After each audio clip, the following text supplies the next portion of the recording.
Shabbat shalom, everybody. Shabbat shalom. Shabbat shalom, everybody. Shabbat shalom. We thank the Most High Aliyahu. Thank him for his precious son, Yashra'al. We thank him for his goodness, kindness, and mercy that he has bestowed upon us. We thank him for allowing us to come out today to take part in his fellowship on another set apart Shabbat. You know, allow us to come together and fellowship, break bread or what have you, with one another. So at this time, we are going to get ready to start our service. We are going to have the blowing of the shofar by our chief elder, Aliyahu, and immediately afterwards, we're going to have Koti Kara. She's going to bring us in with the prayer, and then we will go into our lesson for the day. Hallelujah. I'm going to ask everyone to stand and turn towards the east, and before the blowing of the shofar, I'm going to ask our brother Zabu if he will read a scripture for us. 1 Kings, the 8th chapter.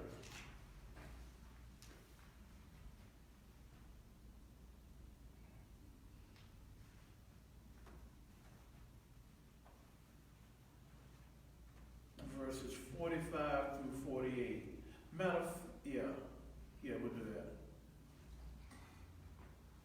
Then hear thou in heaven their prayer and their supplication, and maintain their their cause, if they sin against thee, for there is no man that sinneth not, and thou be angry with them, and deliver them to the enemy, so that they carry them away captive unto the land of the enemy, far or near. To verse 48. Mm-hmm. Yet if they shall bethink themselves in the land whither they were carried captives, and repent and make supplication unto thee, in the land of them that carried them captives, saying, we have sinned and have done perversely, we have committed wickedness, and so return unto thee with all their heart and with all their soul in the land of their enemies, which led them away captive, and pray unto thee toward their land, which thou gavest unto their fathers, the city which thou hast chosen, and the house which I have built for thy name. Hallelujah. Hallelujah. We're going to ask everyone to turn towards, facing the east, as we look towards Jerusalem, and we begin to have the blowing of the shofar, and then we will have prayer.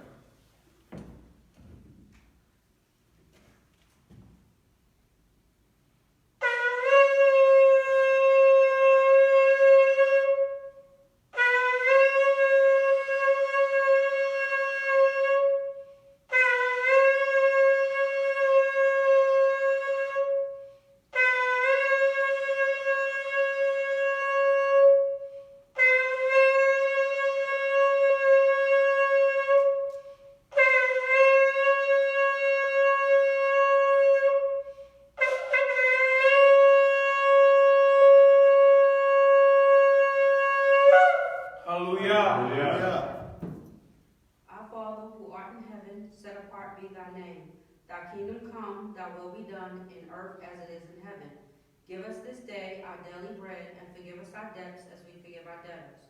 Lead us not into temptation, but deliver us from evil. For yours is the kingdom, the power, and the esteem forever. Hallelujah. Hallelujah.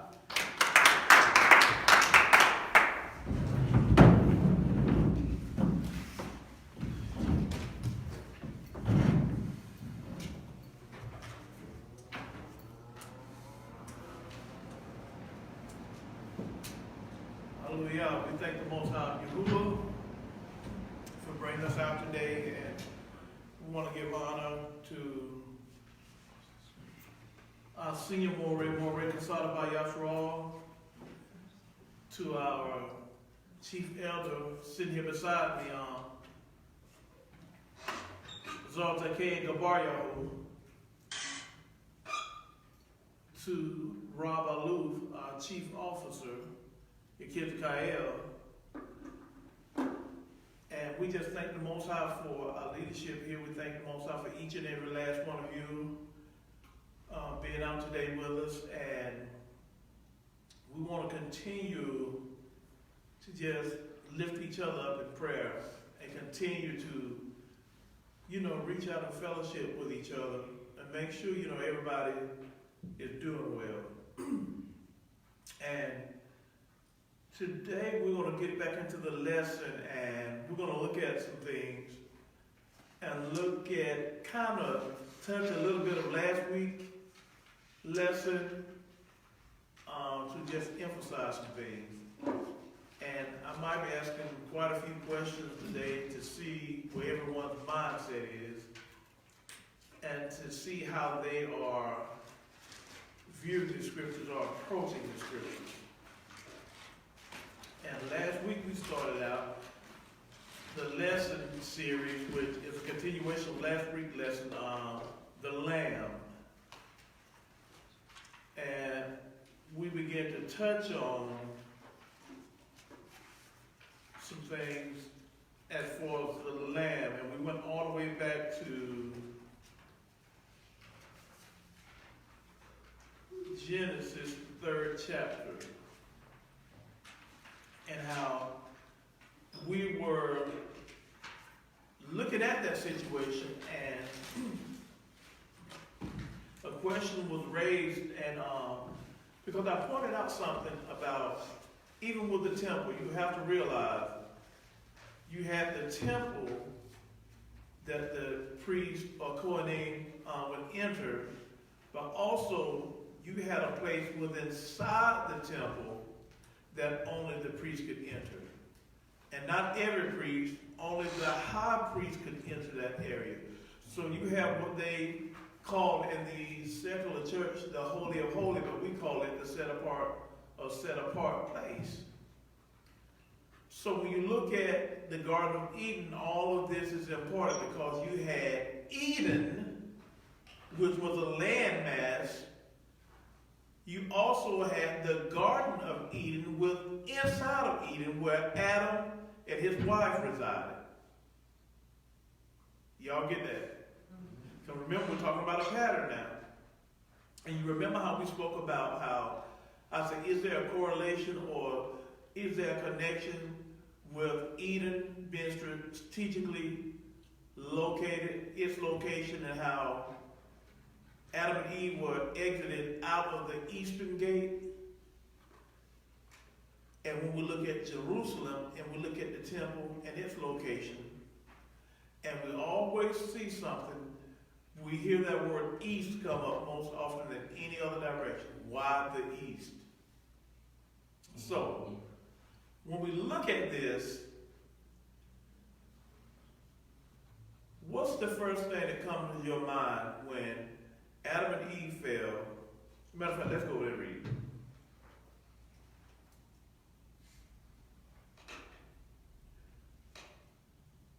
Let's go.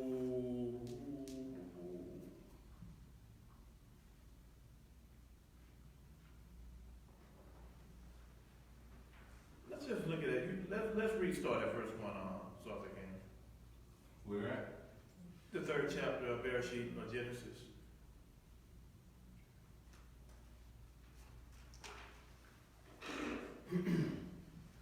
Bereshit or Genesis 3 verse 1.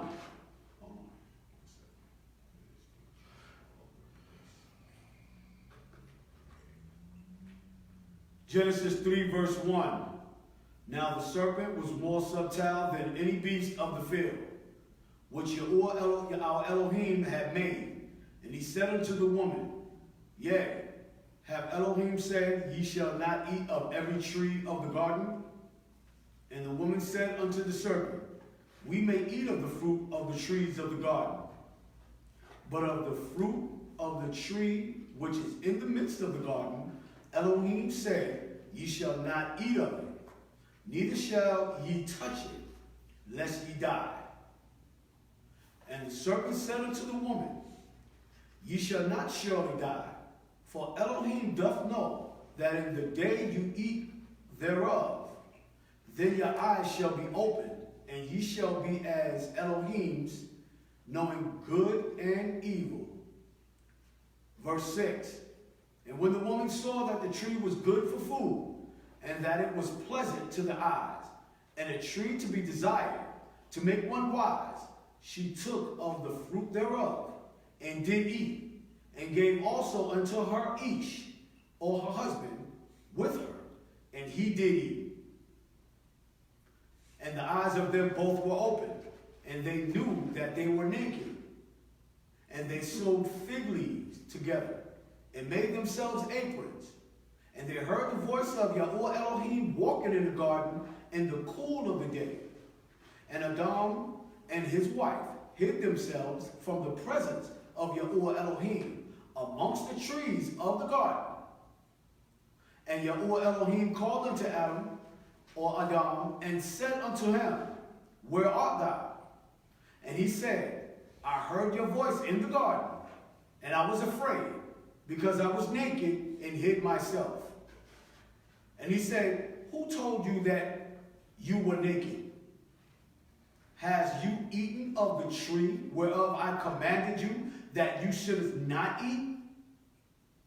And the Ish, or the man said, The woman whom you gavest to be with me, she gave me of the tree, and I did eat.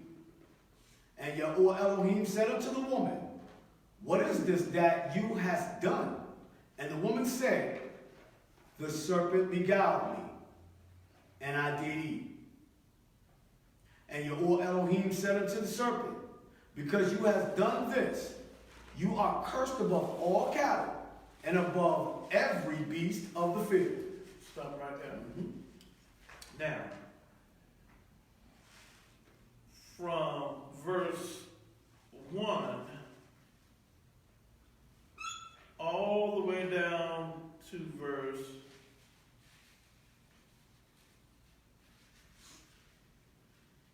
7. From verse 1 to verse 7, what do you have? Have y'all ever noticed when it comes to this story right here that the man was nowhere in the conversation? Mm-hmm. Who was it? It was the woman and the serpent. Okay.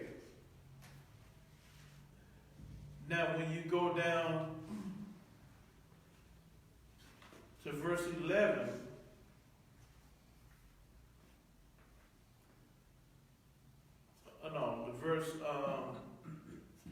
verse 9, let's look at something, verse 9 through verse 11. Go ahead, I'm sorry. Genesis 3, verse 9. And Yahweh Elohim called unto Adam, or Adam, and said unto him, Where art thou? And he said, I heard your voice in the garden, and I was afraid, because I was naked, and I hid myself. And he said, Who told you that thou was naked? Hast thou eaten of the tree whereof I commanded you, that you shouldest not eat? Okay, y'all heard the question that he asked Adam. Now, listen to his conversation with the woman. Keep reading out at verse 12. Genesis 3, verse 12. And the man said, The woman whom you gavest to be with me, she gave me of the tree, and I did eat. And Yahweh Elohim said unto the woman, What is this that you hast done? What did he say to the woman? You see what he asked Adam, and now what he asked the woman? Go ahead. And he said, and Yahweh Elohim said unto the woman, What is this that you hast done? And the woman said, The serpent beguiled me, and I did eat. And Yahuwah Elohim said unto the serpent, because you has done this, you are cursed above all cattle and above every beast of the field. Upon your belly shall you go, and dust shall you eat all the days of your life. Okay then. She said the serpent what? Beguiled me. When you look at that word beguiled, it comes from the Hebrew 5377. It's Yashra'al. It means to lead astray. To lead astray. Now, where do you think the two would have had that conversation at? Shaitan and the woman.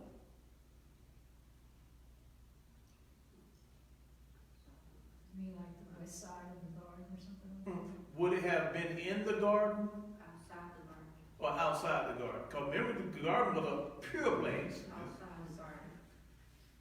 So it would have taken place where? Outside the garden. Would Shaitan have been able to come inside the garden, or would she have had to go out? She would have to go out. Okay, then keep that in mind. Go ahead, sorry. Genesis 3 verse 15. And I will put enmity between you and the woman, and between your seed and her seed. It shall bruise your head, and thou shalt bruise his heel. Unto the woman he said, I will greatly multiply your sorrow and your conception, and in sorrow you shall bring forth children, and your desire shall be to your husband, and he shall rule over you. And unto Adam, or Adam, he said, because you have hearkened unto the voice of your Isha, or your wife, and hast eaten of the tree of which I commanded you, saying, you shall not eat of it. Cursed is the ground for your sake. And sorrow shall you eat of it all the days of your life. Thorns also and thistles shall it bring forth to you, and you shall eat the herb of the field. And in the sweat of your face shall you eat bread till you return unto the ground. Okay, let's stop right there. Let's go back up to verse 16. Because I don't think we realize the detriment, or understand the detriment of what took place in Eden. Let's go to verse 16. Read that again. Genesis 3 verse 16. Unto the woman he said, I will greatly multiply your sorrow, and your conception. In sorrow you shall bring forth children, and your desire shall be to your husband, and he shall rule over you. Stop right there. And he shall what? Rule over you. Let's look at that word rule. Because remember, the Most High asked the woman, said, what is this that thou hast done? And that word rule comes from Yashra'al. It means to have dominion over, to govern or governor, to reign, have power.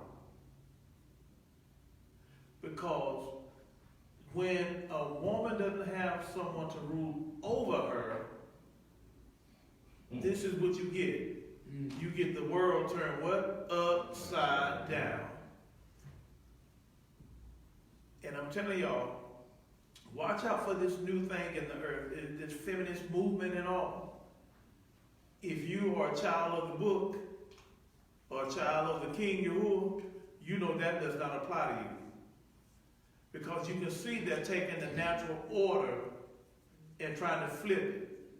And I know a lot of you might not want to hear this, but that sternness that comes from your man, especially if you have a man say he's following Torah. what's coming upon the world, you're going to appreciate that sternness. Because I keep telling people, it's going to be a lot of heads bruised and knotted up. Because guess what? They're going to get in this place and they're not going to be prepared. They're going to be unruly. You're not going to be able to tell them anything. Mm-hmm. And you have to trust him. Anytime you got a man in this walk, you have to be able to trust the ruach that Yahuwah has placed in him. You have to be able to trust that, you know what, Yahuwah, my husband, my Ish is walking in the truth. He's walking in this knowledge. So I'm going to entrust and place my trust in his hand, knowing that you're what? Leading and guiding him. Mm-hmm. See, we don't get into the lessons about Eve. There's a lot went on in this garden. It's so much went on. It puts the Mashiach in a position where now, it's just a whole lot he has to do to make this thing correct again. Mm-hmm. Now, we're going to continue reading, brother. That's the point I want to get to. Then I'm going to start asking a few questions. Thank you, I'm sorry. Genesis 3:17.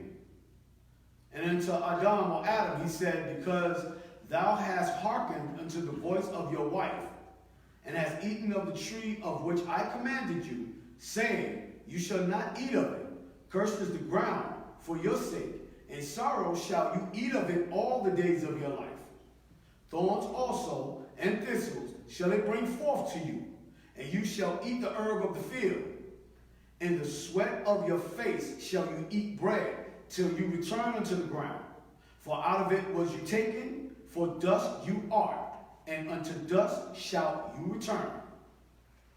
Verse 20. And Adam, or Adam, called his Isha's name Eve, because she was the mother of all living. Okay, what was her name prior to that? The woman. You're right.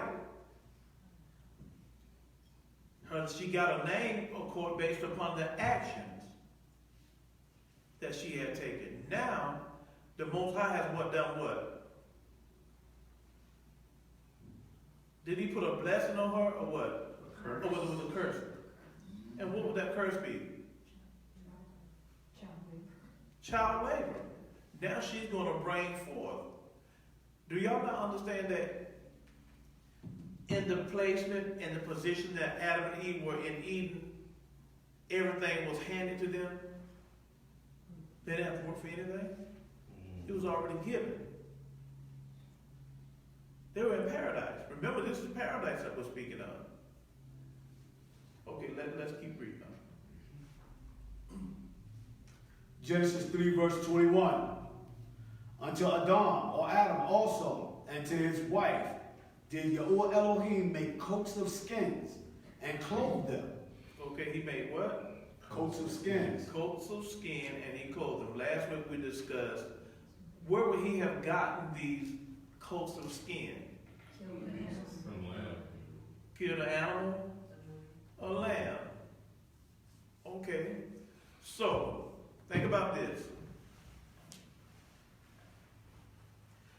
What had just transpired prior to him killing the lamb? Sin. Sin. Yeah.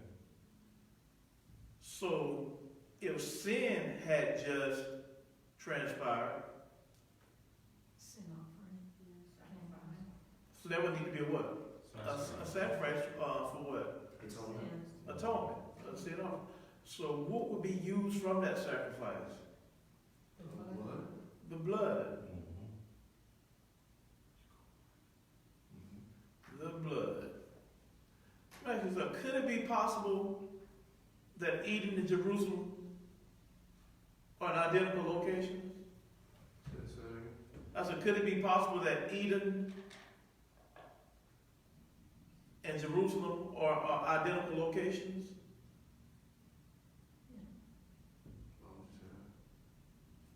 I'm just asking. Because of blood sacrifice, where the sacrifice would take place. Yeah, that could be a possibility. But we'll keep going. Yeah. Go ahead. Because we they're kicked out of Eden, so I'm thinking Jerusalem is kind of a place, a holding place for us until we go back. So how would they be the same if he told us we not be kicked out of the garden, out of Eden? What's the Most High called the second Adam? And it, Could it be possible that he's taking you back into Eden or paradise? That's all. Who knows? I just ask because we reside in Jerusalem, like we have people there. but it could be an area that's overgrown. Okay, but That's- hold on. You said we have people in Jerusalem already? Okay, what was the condition of Eden? It's paradise. Because remember he said the woman would be what? She's Cursed. Yeah, Adam named her Eve. Why? Because she'd be the mother of all living. But really, though she's the mother of all living, through Adam came what? Came death. Yep, exactly. So after Adam, anything that came through Adam's loins were called what? Yeah. Mhm. Pretty much. Curse. So Adam fell, right? Right. What does it mean to fall? If you go up, you ascend. Aren't we called descendants? Huh? That's kind of a little reaching. Why is that? I mean, to say that's we're called descendants, it just means that we're further down the line than where he was. So that means to descend. Exactly. Yeah, but it doesn't mean to descend in the instance that you're saying. Yes, it If does. I committed sin, then that means that we committed sin just like Adam. In other words, yes in one sense and no in the other. Okay, explain it no, because this is good. The term, let's look at the term descendant. Okay. What is the term descendant? It means to fall. Huh? To fall. That's descending. Oh, it's all the same word, the root. In this particular case, a descendant just means that you're a heir of somebody, right? Right, of who? Or to come Oh, after. Okay, if you're an heir of somebody after Adam, was Adam called a descendant? No. My point. Now watch this. I'm going to show you how this works. How old were they, how long were men living after Adam sinned? Oh man, thousands of years. No, not No, thousands. no, The that was oldest it. was Methuselah, which was 969, Right. but it was cut down to like, it was in increments. At one point, it was like 120 years now, most men, then it went to 70 now. Well, Most men so are- I'm going to eat up Now, didn't Methuselah live to 1200? No, 1200 years. 969. I thought somebody. 969. Which, what I'm trying to show you is, men live from 900 some years, some live 7, some live 6. Right. But you know, we keep going down. Now watch this. 68. Now what's the life expectancy of a man? Anyway, between 68 and 70. Between 60, so are we not, now you see why we call it descendants? Because the further we get away from Adam, moving forward into time, the further we descend. I see. Okay. I mean, it's easy to prove. I like to hear what you have to say. I can accept that. You know, I'm just, you know. All right, hey. But, so, you have what are called descendants because now she's called the mother of what? The living. So keep reading on. So now, hold on. So now you have these skins, right? So automatically when you see these skins, what's the first thing that comes to mind? Yeah, sacrifice or death, right? But what else? Where do these skins come from? Okay, more specific, that is a lamb. Okay. When we look at the lamb, what's the first thing that comes to your mind? Huh? Hamashiach, okay, let's say outside of Hamashiach. The covering. The covering. a geographical location. You have Eden, and you have what? The Garden of Eden. Anybody know what "of" means? Yes, a part of. What part of speech "of" is? Okay, you said preposition? And so "of" would mean what?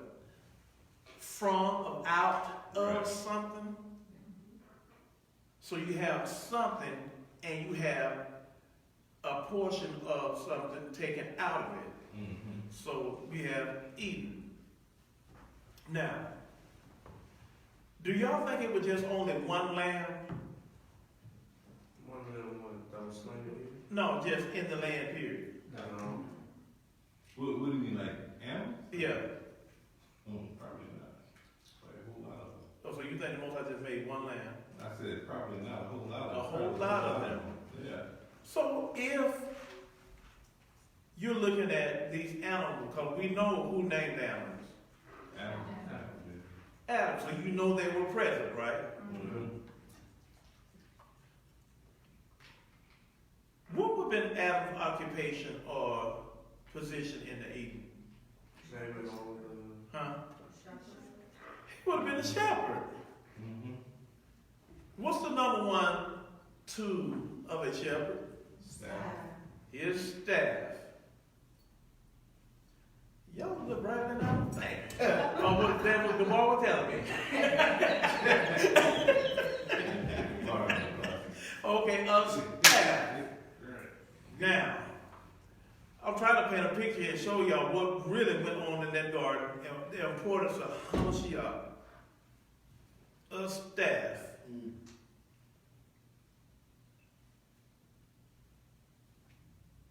I wonder where he would have gotten his staff from. Tree in the garden. Because I'm going to explain something to y'all. There are a lot of other readings that I know I have access to because I have my software. I know a lot of y'all know Moreh, but he's familiar with the Midrash or the Midrash, Targums, and all these other writings. But I know a lot of you guys aren't. And y'all ever wondered where Moses' staff, or Moses' rod, or Aaron's rod would have come from? It was passed down. Could it have been a family heirloom or something that was passed down? Yeah. Okay then, keep that in mind. Now, can we go back to the Eden thing for a second? So, you're saying that Eden is a bigger place than just the garden? Yeah, when you read about Adam and what transpired, when he heard Yahuwah walking through the garden, that was inside of the garden. The garden just sat inside of Eden. Eden. That's why you have Eden and the Garden of Eden. I've never looked at it that way the whole time I've been reading this thing. That's why the most I sent you here. We're gonna help you look. It's just one of the little common sense things that you just. Because remember now, Eden was a pure place. So remember the other week we said everything is built according to the pattern that was in Shemayim. Mm-hmm. So if Adam is the first man, that does not exempt him from being in a similar situation that we're in. Because most people think that pattern started with Israel being given the blueprint for the tabernacle or the temple.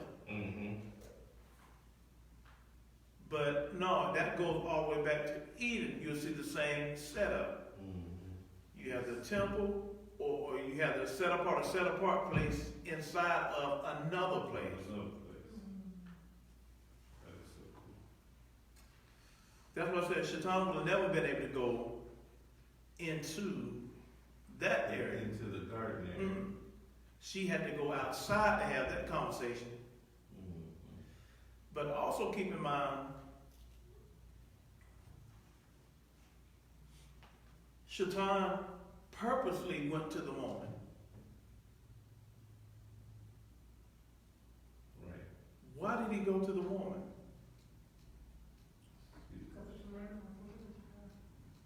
Right, it wasn't given to her, but what you also have to look at, there was no way Shaitan himself would have been able to convince Adam.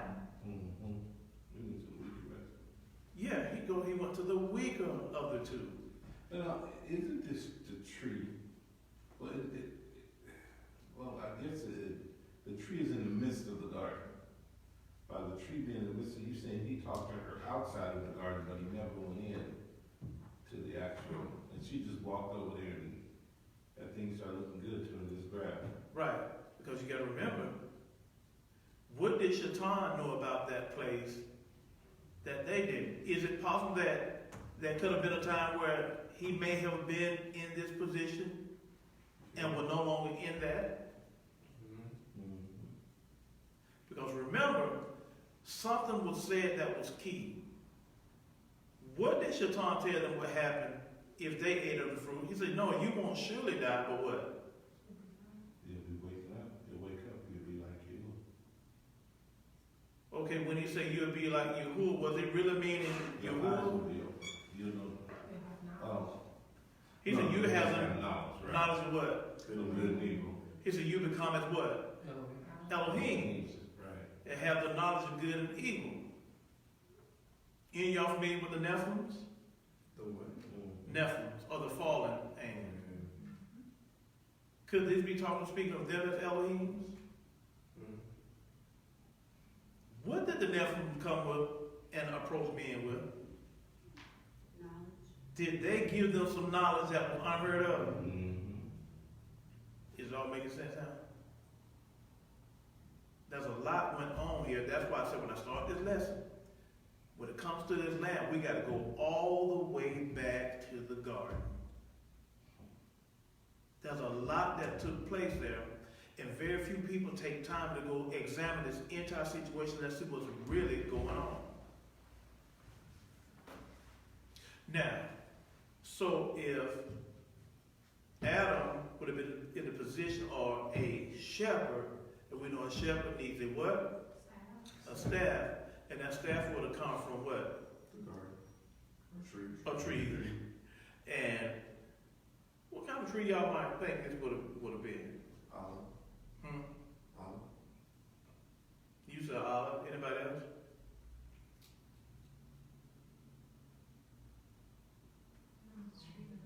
What was your question? What kind of tree do you think this staff would have come from? If it's a staff or a rod?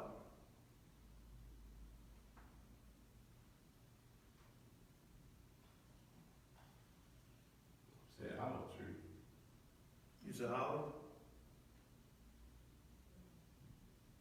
And that's the only thing coming to mind. I think it's something strong, like oak tree or some big tree like that. Okay, keep that in mind. Let's keep reading. So, we have this lamb, and there had to be a sacrifice. If you have a sacrifice, what is needed for that sacrifice? Bloodshed, animal. Of course, you know you got the animal. Plus, there's going to be the blood when you kill the animal. But it has to be sacrificed somewhere. Altar. Hmm? An altar. Thank you. Man, pay attention in Sunday school. An altar.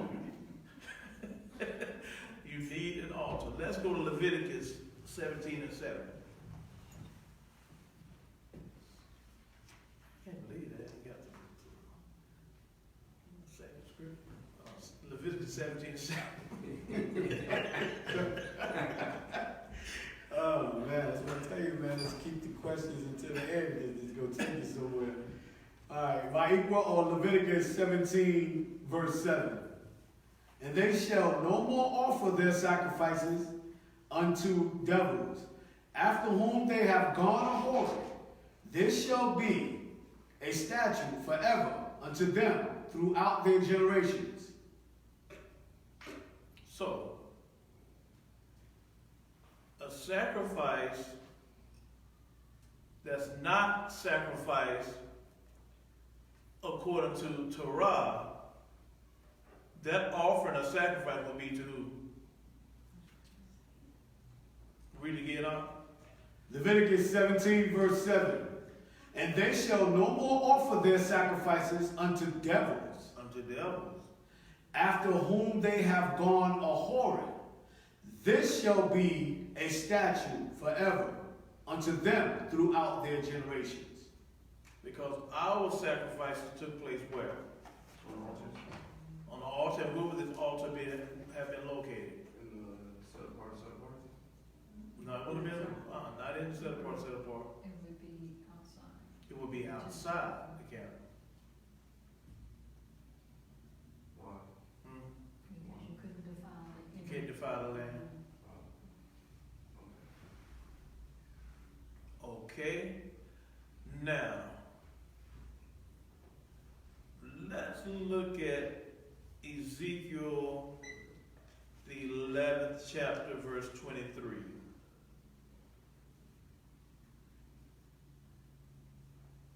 Ezekiel what? The 11th chapter, verse 23.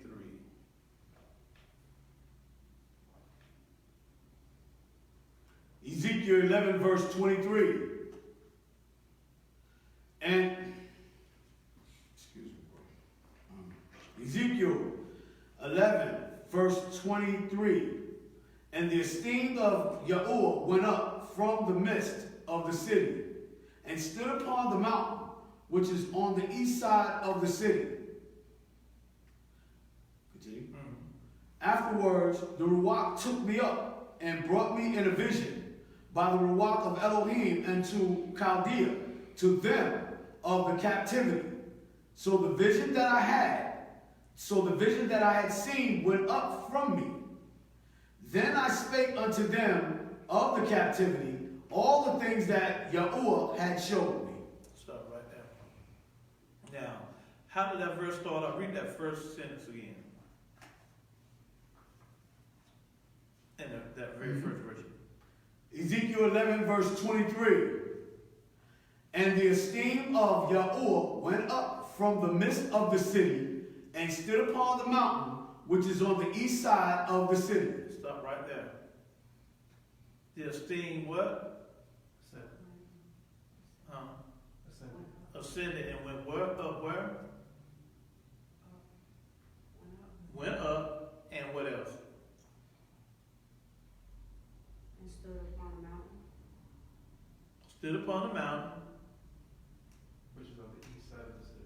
which is on what? East side. The east side of the city. We're going to start reading a whole lot about the east. And you're going to see why. If the temple is in a strategic location, let's say if the temple is in the east, where would the Ark of the Covenant sit? In the east. Also in the east. And what sits on the Ark of the Covenant? The cherubim. The cherubim The mercy seat. or the mercy seat. And what sits upon the mercy seat? The cherubim. The cherubims. Where does Yahuwah reside?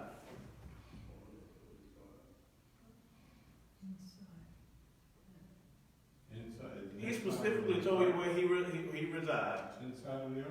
Didn't you say between the wings of what? The cherubs. So if the set apart place and the temple that sits in the east, and we know Yahuwah resides where? Between the wings of the cherub. Anytime there's a sacrifice, what does the sacrifice have to take place? Outside the city. Outside the city, but before what? before the face or before Yahuwah. And that's why Solomon said, if his children would pray toward the east, he would hear our prayers. Right. That's why we face the east. Every sacrifice has to be in a strategic location because it has to go up, it has to ascend, and it has to be before. It has to be before Yahuwah.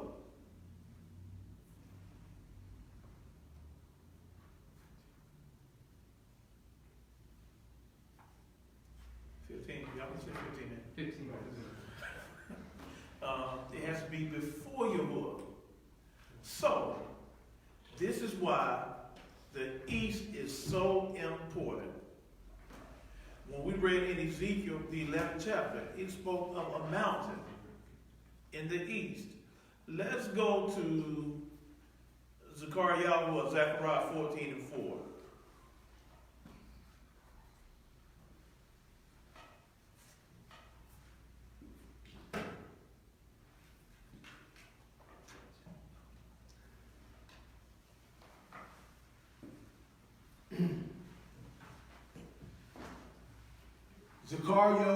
Zechariah 14 verse 4. And his feet shall stand in that day upon the Mount of Olives, which is before Jerusalem or Jerusalem, on the east, and the Mount of Olives shall cleave in the midst thereof towards the east and towards the west, and there shall be a very great valley, and half of the mountain shall remove toward the north, and half of it toward the south. Read that one more time, and I want y'all to pay very close attention to what Zazakan just read. Read again. Zechariah 14 verse 4. And his feet shall stand in that day upon the Mount of Olives. Upon what mount? The The Mount of Olives. Which is before Jerusalem on the east. Which is what? Before Jerusalem. On the east. Which is what? On the east. On the east. Where would the temple have been? On the east. In Jerusalem. More specific, where? In the east. And what's at this location? The Mount of Olives. Did you finish, John? Yeah, I can finish it down again. Okay. All right. Which is before Jerusalem on the east, and the Mount of Olives shall cleave in the midst thereof toward the east and toward the west, and there shall be a very great valley, and half of the mountain shall remove toward the north, and half of it toward the south. Hallelujah. Hallelujah. Let's get 1 Kings 8 and 9.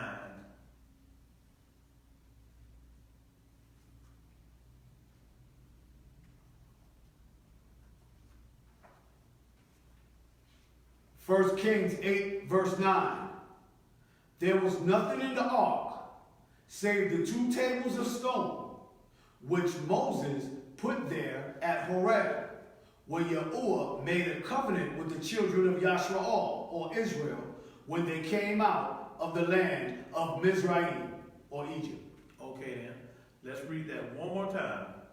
Pay very close attention to what he just read. 1 Kings 8 verse 9. Now remember, we're in 1 Kings. Okay then. There was nothing in the ark save the 2 tables of stone which Moses put there at Horeb, when Yahuwah made a covenant with the children of Israel when they came out of the land of Egypt. Now, what's wrong with this?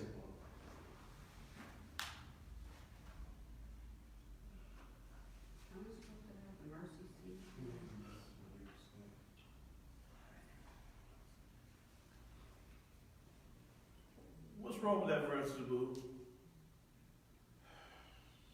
Help him out of quote.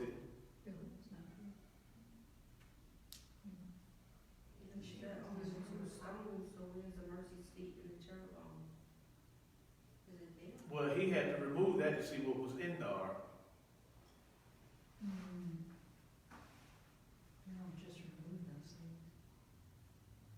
Okay, so what was the mercy seat covering? The tablets, right? What else? The tablets was inside the ark, What else? in the covenant. Well, no, it says the ark when Yahuwah made a covenant with the children of Israel. When they Okay, came y'all, out let's of slow down. Egypt. What was in the ark? Tablets, Tablets, A stone. stone. the tablets of stone. Say the tables of stone, which Moses put there at Horeb. Okay, then, but when Moses left with it, what was in it? The golden bowl of what? This is why I can't move forward in these lessons. I remember this stuff. The golden bowl of manna. Man, So that's missing, right? okay.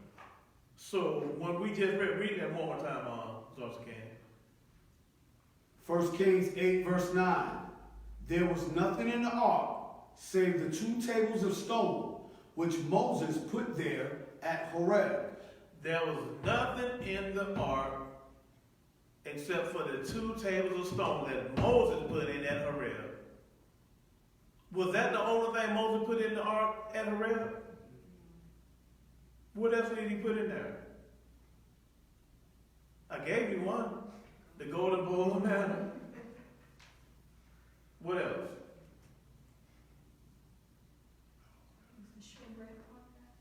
Hmm? I thought I heard somebody say it. One of the most important things. The staff. Covenant, Said the shoulder bread. covenant was on the side. Okay, the showbread tape. Okay. Was there? Okay, you said the staff. What staff? Adam's staff. Adam's staff. But at that time, it would have been what? Moses. Moses' staff. Moses' staff. But more so commonly called what?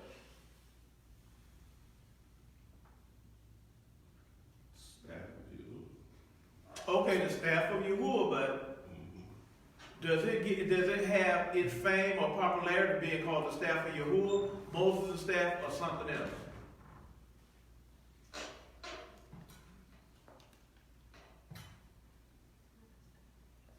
I mean, you're saying that the staff of Who went with Moses? Aaron. So what was in the Ark of the Covenant? Aaron's staff? Or Aaron's what? Rod. Rod. Rod. Come on now, y'all. Y'all gotta be kidding me. Aaron's rod. I didn't know Aaron's rod was in there. I thought he carried it. Aaron's rod. What was so important and significant about Aaron's rod? He did miracles with it. What was different about Aaron's rod? Because let me ask you something. Did all of the other 12 tribes, did they have rods as well? Yeah, it was a leader, right? The head of. The head of each tribe had a what? Got a rod. Had a rod. But I thought Moses had his own staff. Yeah, he sure did. Aaron's. But wasn't Aaron's rod blessed because it buttered up? He was a high priest. Right, that's what we get to. Yeah. Okay, you remember they were murmuring, complaining, they were speaking against Moses? What did the Most High do? Did he not tell them to go to every tribe, get the staff from the leader of that tribe, and do what with it? Bring it into what? A certain place in the tabernacle or the temple, and he would do what the following day? The one that budded. The one that budded Right. is the one that would be what? It would be It would be his. Right. Or that's what he would choose. Mm-hmm. And that would stop all the what? The big red murmur complaining on. Whose staff budded? Aaron. So Aaron's staff budded. What does budding signify? Life. Life. Very important. So you're saying that staff was part of the tree of life? Is that what I'm saying? I don't know, actually. Because I kind of thought that's what you were doing earlier. Right, so now when I ask you, what tree do you think Adam's staff would have come from? Tree of life. And y'all said the olive. I said olive tree because you But been some going. others said We've been talking about olives the whole time, so that's why I It's said that, olive but tree. that child that you gave me, he said it. don't make me answer as I can. Because he remembers everything. When you said it, how you said it, and I your facial said it. expression when you I said it. I was thinking the tree. Couple of people said olive tree. Think it's your life. No, don't try to say what you was thinking. Oh, no, I got it. So, If it didn't come out of your mouth, so tree of life. So now we have a situation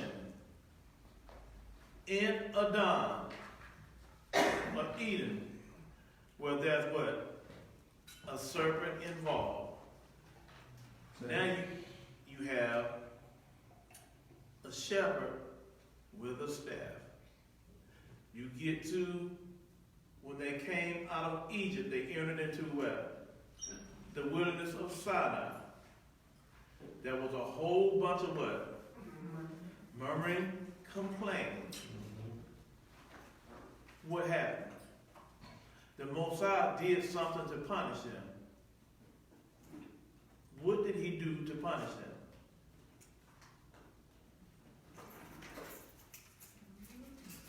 kill me. So wrong.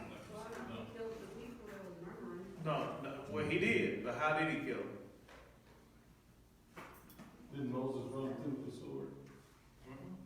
Did the tapish and do it? Y'all remember when they were murmuring, complaining, and speaking against Moses? He sent in fiery what? Serpents. Serpents. And the serpent began to kill the people, and many died. Mm-hmm. And they began to ask Moses to talk to who? Elohim. And what did Elohim do? He commanded Moses to do something. Let's go read something. Let's look at.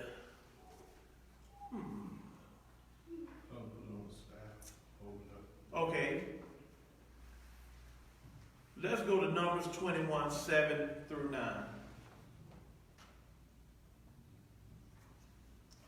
Numbers 7. Numbers 21.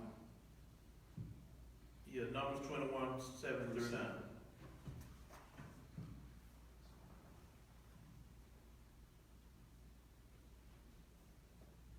The book of Bamidbar, or Numbers 21, verse 7.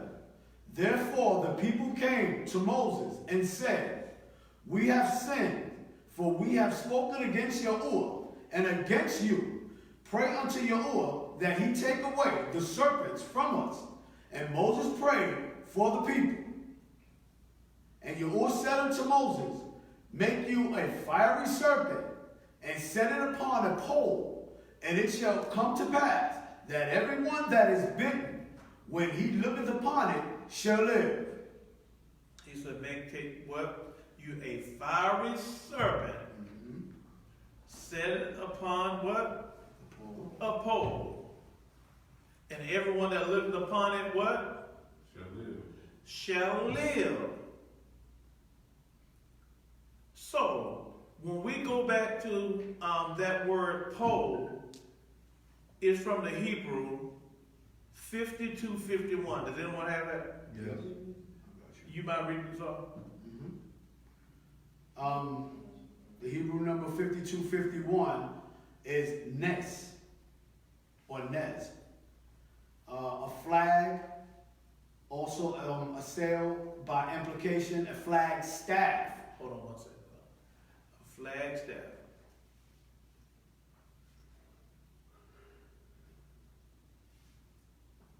Okay.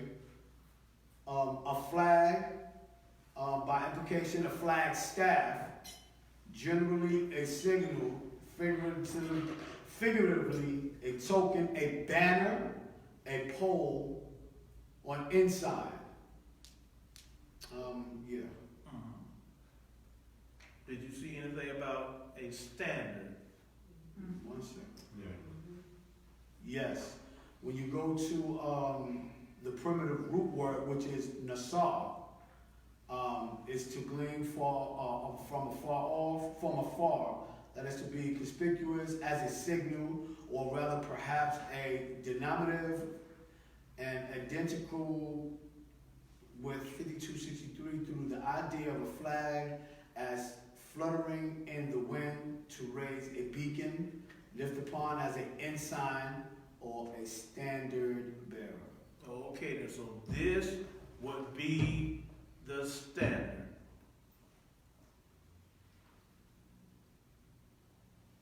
The serpent, which came to do what?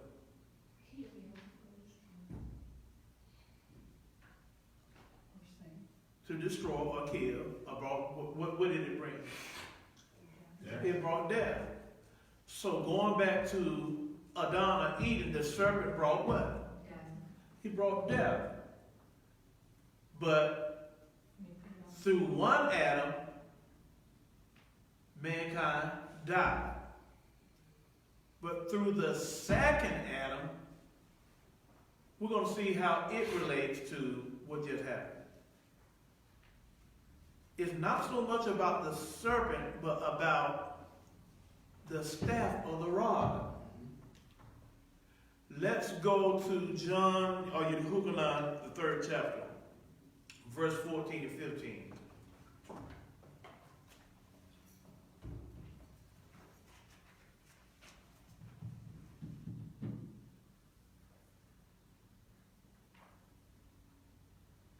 Yochanan or John 3 verse 14. And as Moses lifted up the serpent in the wilderness, even so must the Son of Man be lifted up. As Moses lifted up what? The serpent in where? The wilderness. Even so what? The Son of Man shall be what? Lift it up. Lifted up. Why is he correlating what Hamashiach would do, going all the way back to what took place with Moses in the wilderness? Exactly. Because what we're going to see here is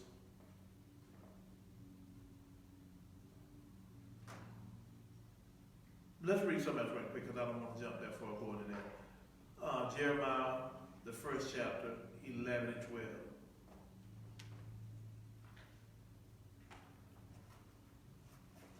First chapter. Yes.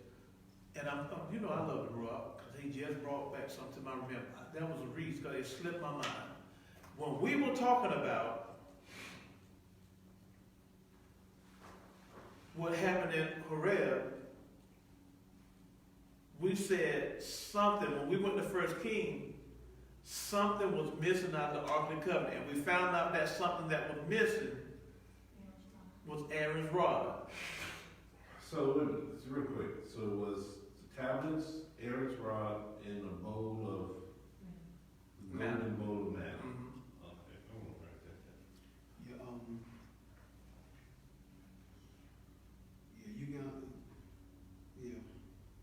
What's that? No, I was gonna tell him where he couldn't find that, but we'll do it later. Yeah, we got it. I got it. Oh, we got time to go. Yeah, go. That might be important. Well, see, because it's in Hebrews. Hebrews 9. Yeah. You got it? Yeah, you want me to read it? Yeah. Oh,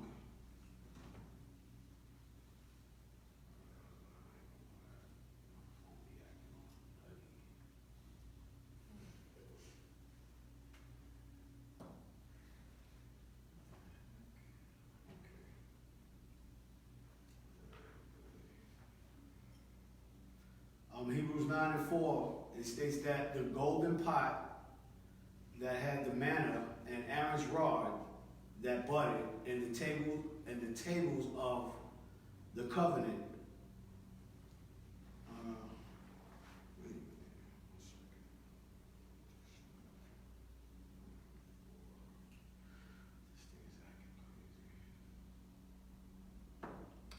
Because when you read stuff like that, questions have to come to mind. Why would he have this Ark of the Covenant and only have the tablets of stone in it? And we know Yahuwah commanded that something else be placed in there. We know the items that were supposed to be in there. Why or what happened?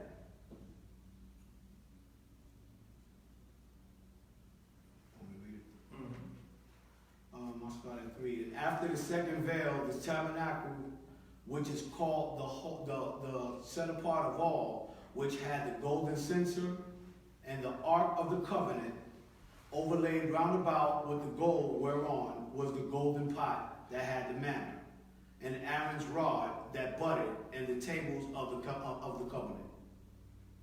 Adam's rod that budded. But you know how it never just speaks at Aaron's rod. It always said Aaron's rod that budded.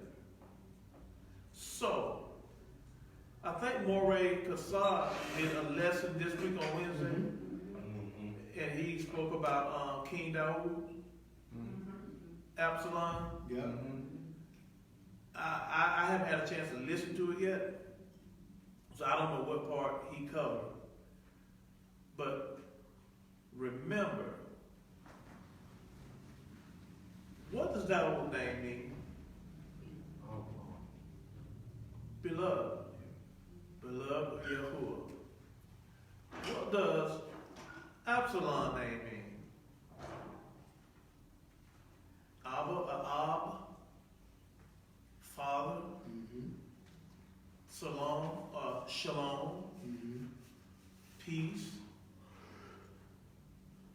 So would not it mean father of peace? So could not from the name of Absalom and Dawood we be getting a message?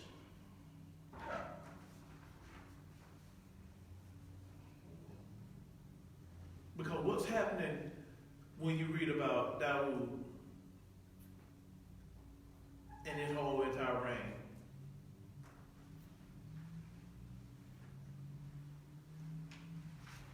Was Dawood's reign a peaceful reign? Yeah. So, if he named one of his sons Absalom, or the father of peace, Dawood represents a kingdom or a nation of people, beloved by Yahuwah. Dawood catches more hell outside of from Shaul or Saul. Who's the next person in line that gives him, he just takes him through it?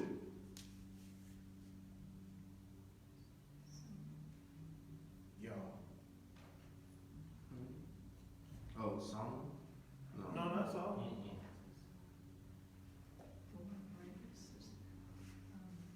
Absalom.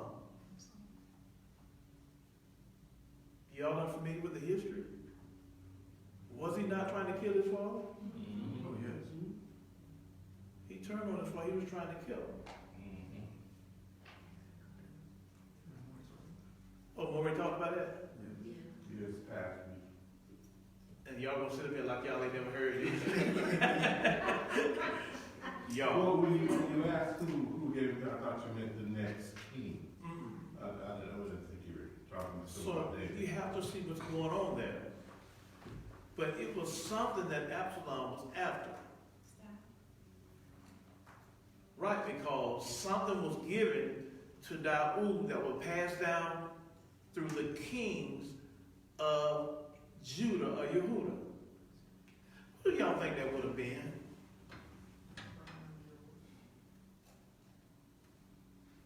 I'm sorry, say that. What was the question?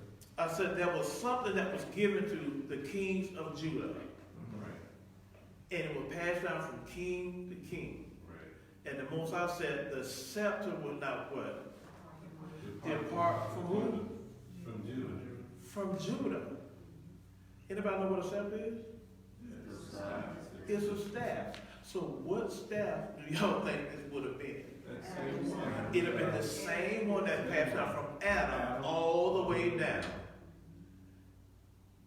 What's so important about this staff? We already know it buds, so Aaron brought that bud, which is a symbol of what? Of life. It meant that you was with you when you had the person who had the staff. Right. He was your what? Provider, everything. Yeah. So, And he did miracles.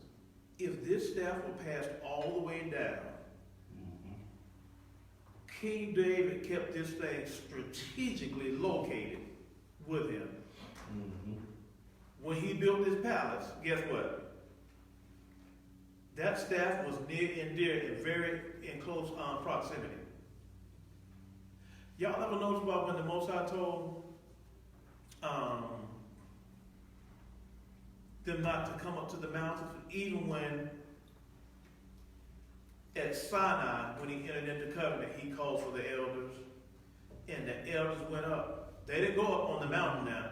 They were a certain distance, and they had to stay there because if they went further, they would have what? Been consumed.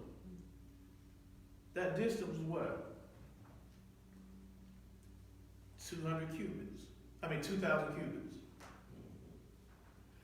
When you go to the physical temple, you know the people that was a distance, they could only go so far. Because within that vicinity, or that radius of 2,000 feet, it was called set apart or holy, or what we call holy ground or set apart. So, when we look at that, 2,000 cubits would equal or amount out to be what we call, you ever remember reading in the scriptures, and it doesn't give you a physical or numeric distance, but it is about a Sabbath journey? The same thing. So, what we're looking at, and we're going to go further into this the next lesson, this rod that's going to pass down. Now all of a sudden we're reading in Kings. This rod is not where it should be located. Because if Absalom gets this rod, it puts him in a position now what? Of power. Now he is overtaking what? The kingdom. So. And I'm sorry. it can't be allowed because through Daud, this throne is called what? The throne of Daud, the throne of Yahuwah. It would be from a root that sprang out of who? Jesse. Jesse. So, is it possible that this rod, you never find it without what? But it's always living. It always shows what? A sign of life. Now, when we were reading earlier, we were reading about Mount, or the Mount of Olives, was commonly called the Mount Olivet. So, I'm going to ask as long as I can, let's go read some, a couple more scriptures. Verses. Matthew 21:1.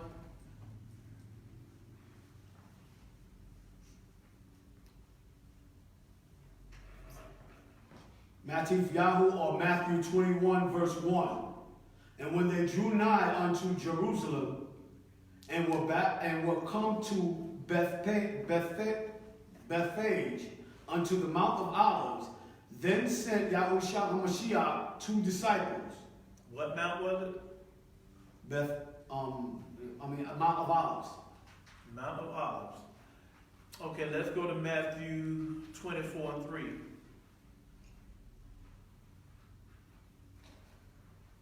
Matthew 24, verse 3. And as he sat upon the Mount of Olives, the disciples came unto him privately, saying, Tell us, when shall these things be? And what shall be the sign of your coming and of the end of the world? What shall be the sign of your coming and the sign of what? The end of the world. And where did they ask him this at? The Mount of Olives. Does anyone remember the story about the Garden of Gethsemane?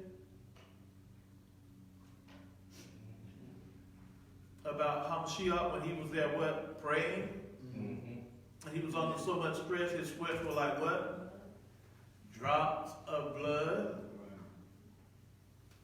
Y'all remember when we read earlier about in Ezekiel, the 11th chapter, the 23rd verse?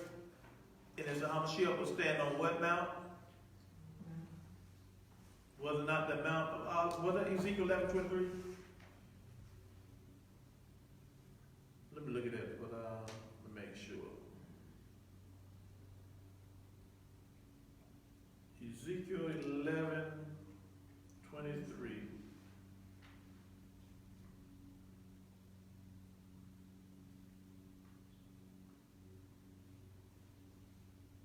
Right, which it didn't call it out, but it's still talking about the same mount.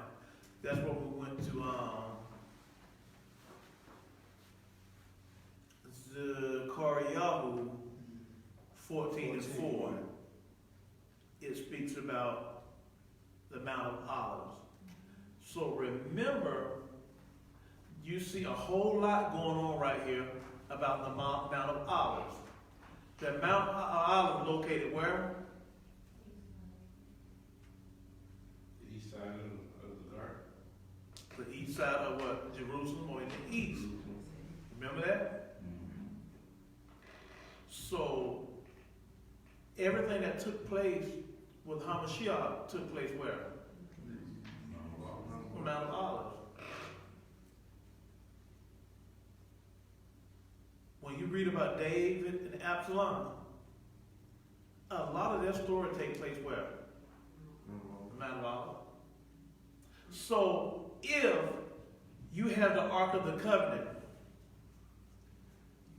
Aaron's rod, which budded, if it was missing, what y'all think probably happened to it? I'm sorry, say it again. What? Aaron's rod. What happened to it? If it was missing, yeah, what would you think happened to it? I know exactly what happened to it. What happened to it? It was taken out, okay? It was set inside of there on Calvary, okay? 3 men was hung off of it because it grew up into this big tree, and they were sacrificed on it. Okay. And I got that out of the Christian church. Or either from Moreh last Wednesday. Probably. Okay, I don't know what Moreh talks about point exactly. Moreh taught us this. Because what you're going to see is, it wasn't just missing to be missing. David knew exactly what was going to happen. Matter of fact, did we ever go to read Jeremiah 1:11-12? I think we did, didn't we, Tom? Jeremiah 1:12, yes. Grab that one more time. I don't think we finished the whole thing. If I'm not I didn't think so. I don't think we did 12. Let me see.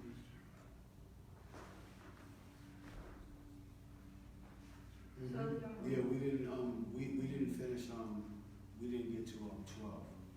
Let's read it again. All right.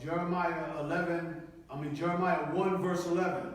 Moreover, the word of Yahuwah came unto me, saying, Jeremiah, what seest thou? And I said, I see a rod of an almond tree.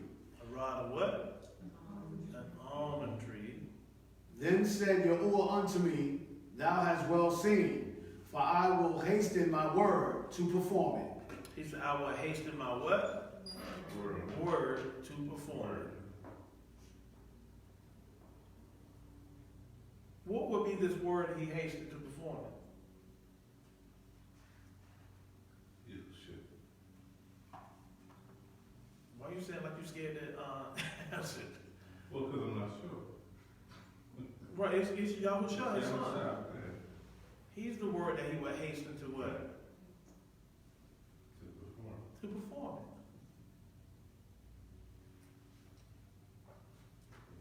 So David, I don't know if this is right, but David strategically put the staff somewhere so the next true king, which would be Mashiach, would take that staff. it. Right, he placed that staff strategically at the Mount of Olives, because that's where they were when he was running from Absalom, to keep Absalom from taking possession of it. So just like, Excalibur, when it goes back into the stone wait for the next king. That's the same thing like with the Aaron Gerard, right? That's where they got the story from, basically. Right, but not to possess, so to speak. It was placed there to be planted. Because remember, something happened with this same tree in Eden. Now, which was taken out of Eden, now all of a sudden, to redeem us from what had taken place in Eden, now our redemption will come where? On the tree of life. Because what do you have on the tree of life? What is the symbol of Israel anyway? Who's the symbol of Israel? It would be the menorah. It would be the menorah. Right. So what is the menorah? Tree with the 6 arms coming out of it. The tree with the 6 arms, that's the same thing you have at where? At Calvary, or Mount Moreh, which is where? Wow. The Mount of Olives. So the bloodshed, the sacrifice, and everything took place outside the city of Jerusalem. It had to take place at the Mount of Olives. The Mount of Olives is now the altar that the sacrifice has to be made on. And where's Mount of Olives at? On the east side, facing where? The temple of Jerusalem. Moreh said read Yashra'al 77, 33 to 50. Yeah, because I only have the part, not the part, I don't have, what's the name on mine? What he said for The book of Yashra'al. Book of Yashra'al 77, 33 to 50.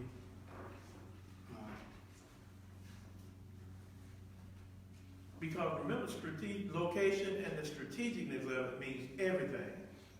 All offerings have to be done what? Before Yahuwah.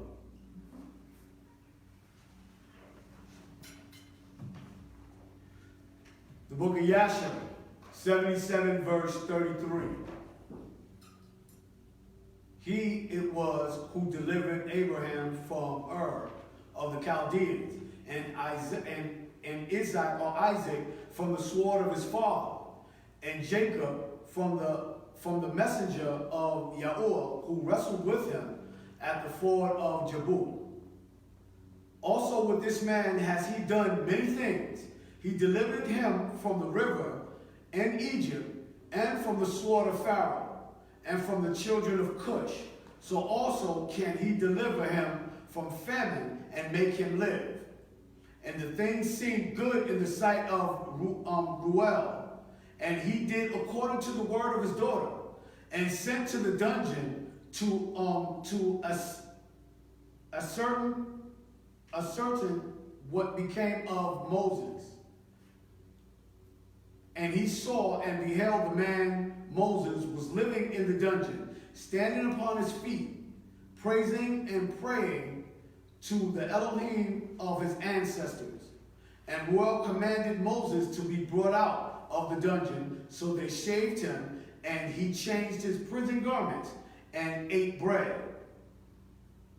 And afterwards Moses went into the garden of Ruel, which was behind the house, and he there prayed to Yahuwah Elohim, who had done mighty wonders for him. And it was that whilst he prayed, he looked opposite to him, and behold, a sapphire stick was placed in the ground, which was planted in the midst of the garden. And he approached the stick, and he looked, and behold, the name of Yahuwah Elohim of hosts was engraved thereon, written and developed upon the stick. And he read it, and stretched forth his hand, and he plucked it like a forest tree from the thicket, and the stick was in his hand.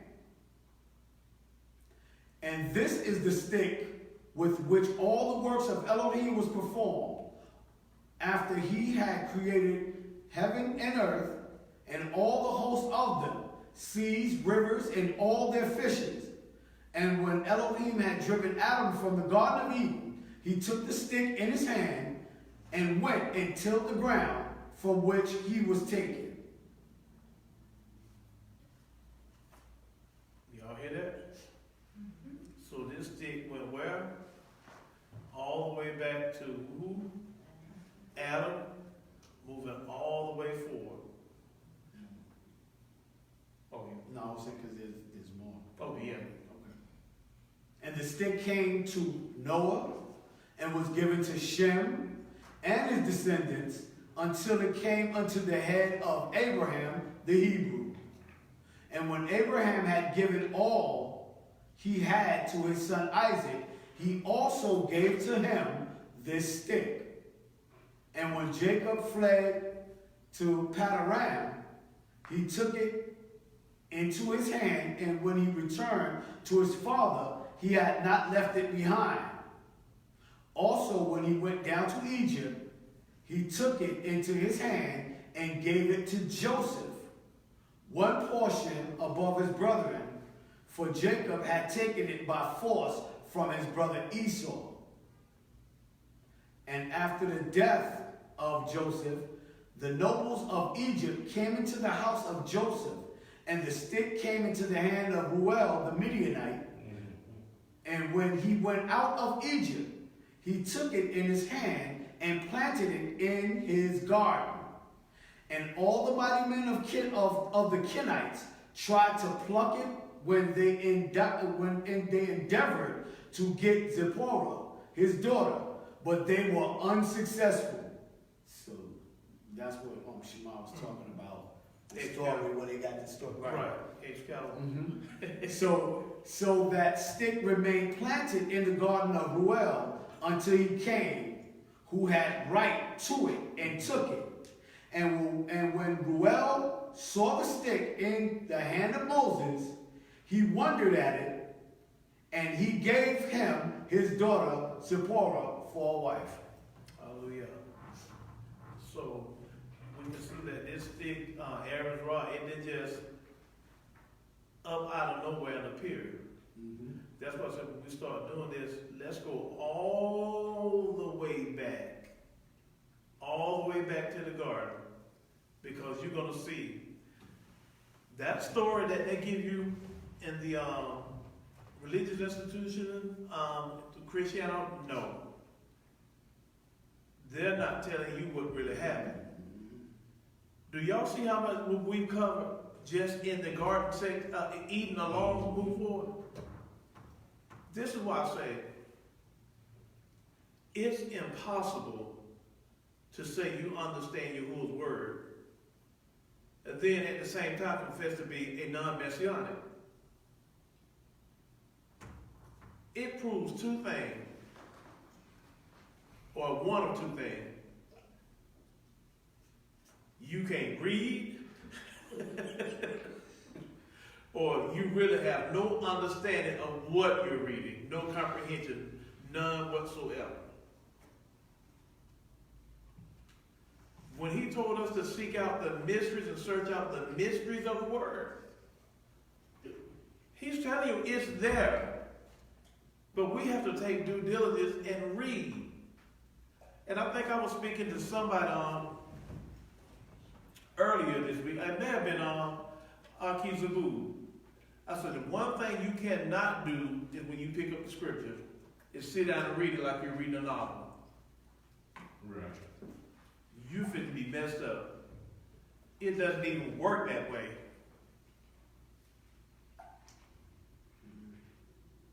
And this is why I said, when we go back and do this, before we get to Isaiah 53, if we can cover all of this prior to Isaiah 53, by the time we get to Isaiah 53, you should not have any problem understanding who the suffering servant is. I said, but because people want to jump to Isaiah 53 without going and get an understanding of what this book is about and what transpired and took place, they can't comprehend Isaiah 53.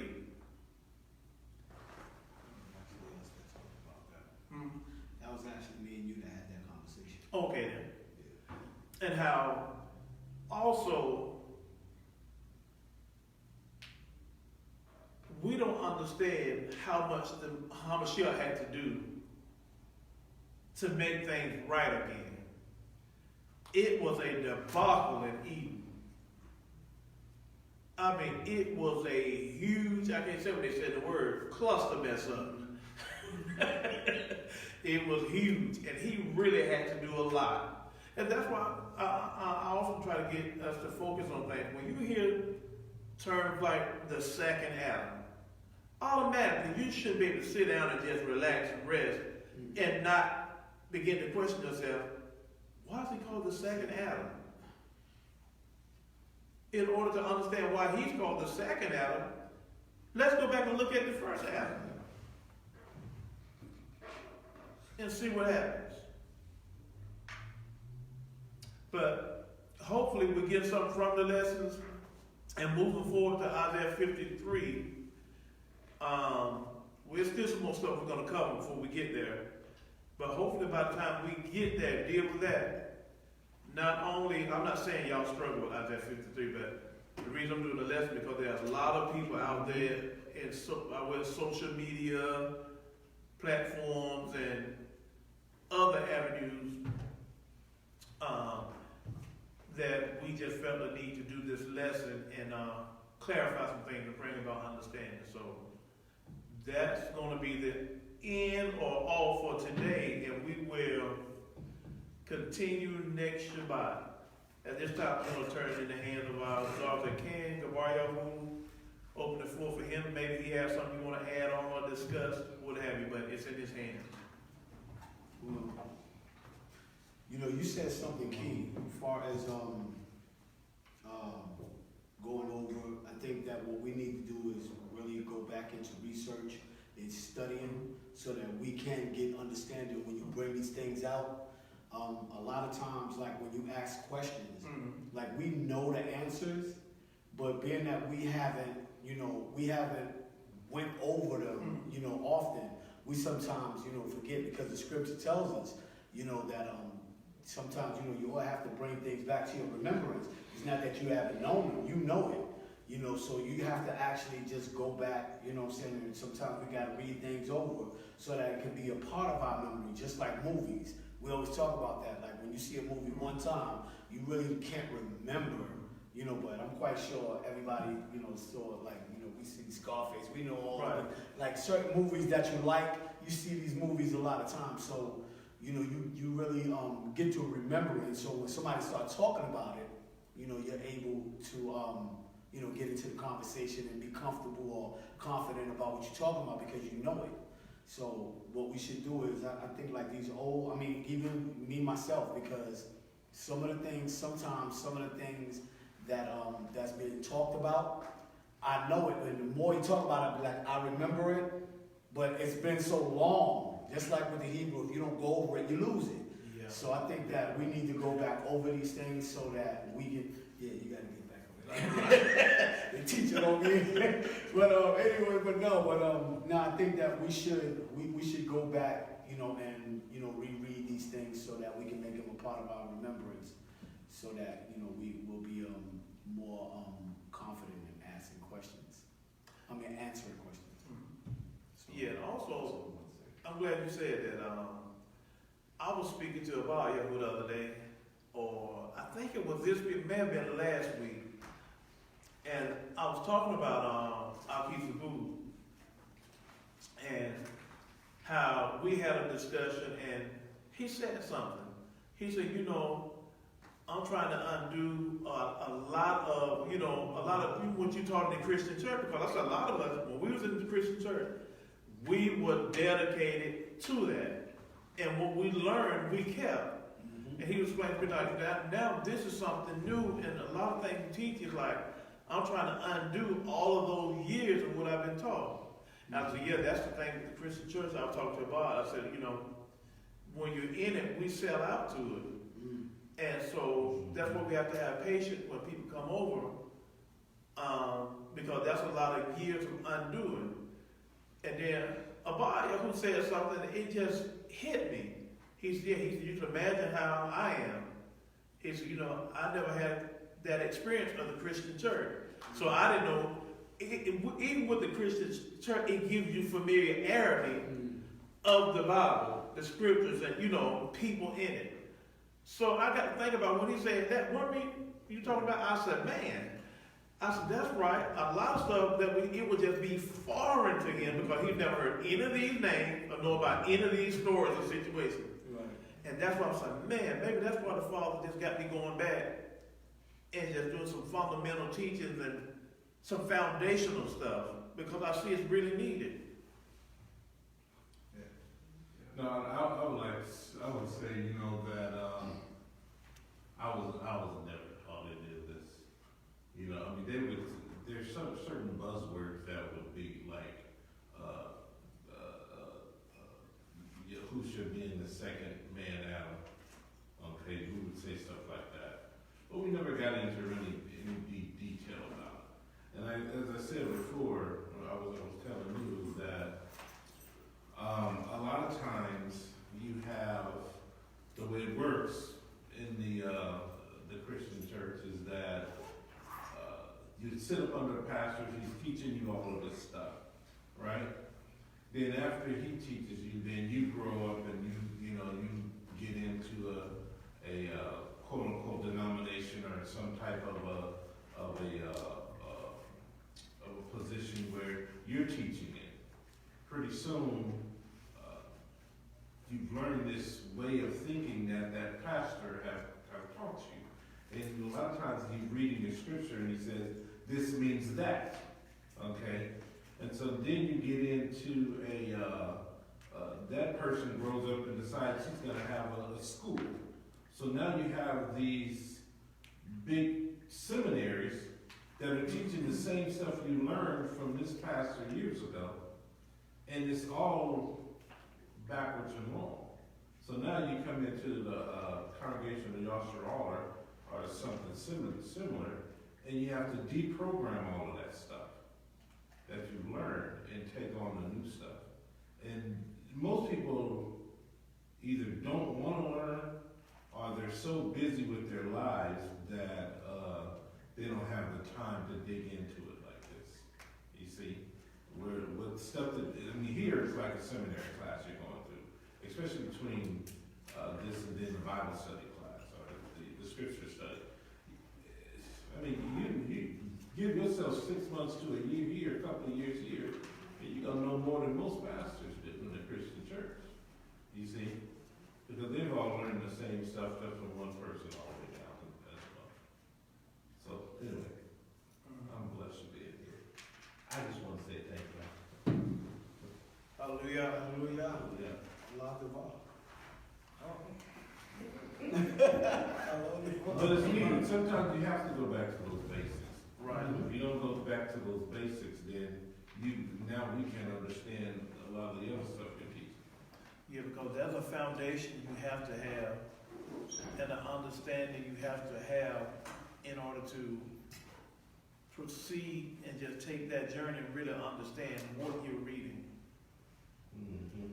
And all of it, it brings you back around to one thing. It's Hamashiach and the giving of his life, the blood that he shed. I said that's why the book that we have, the whole book is based off of a sacrificial system. From the beginning to the end, it's about a sacrificial system. And once you begin to understand that, and the in-depth in-depthness of that system and what took place with the marriage and all that, it just makes it so much easier to understand. So hopefully by doing this, it will kind of build establish or lay a foundation.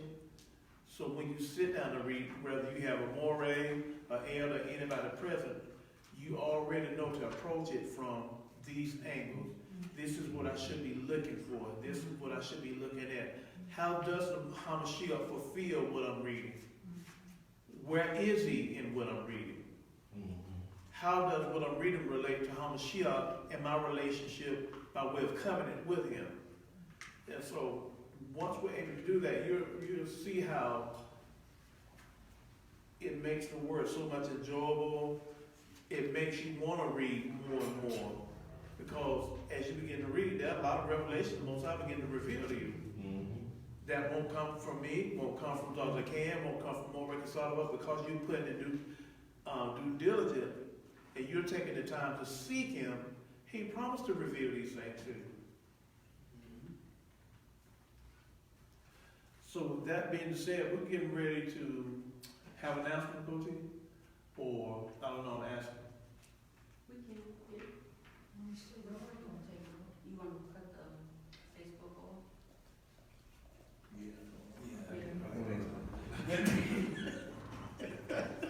Yeah, you better. Yeah, I think you cut Facebook So off. you want to You want to pray out first Yeah, and then do that? yeah, let's do that. Yeah, let's do that. Do you guys have any Now questions, you- anything? Because sometimes, questions you ask or whatever, it helps people out in Facebook, YouTube, or whatever. But if you don't have any questions, we can pray out.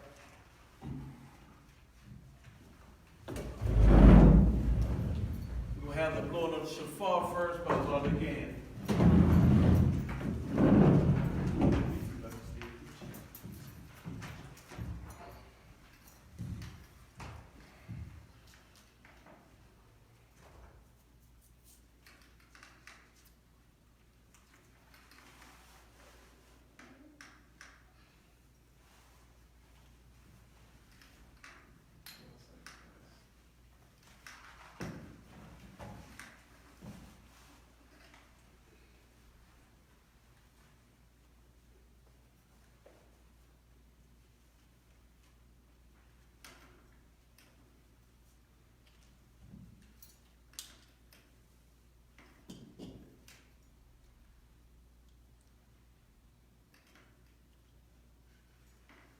Remember, if you get there, all you gotta do is just pan out or pan in. That's all. You ain't gotta make that perfect, because you'll be there all day with that.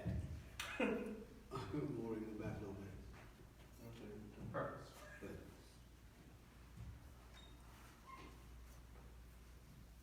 Okay.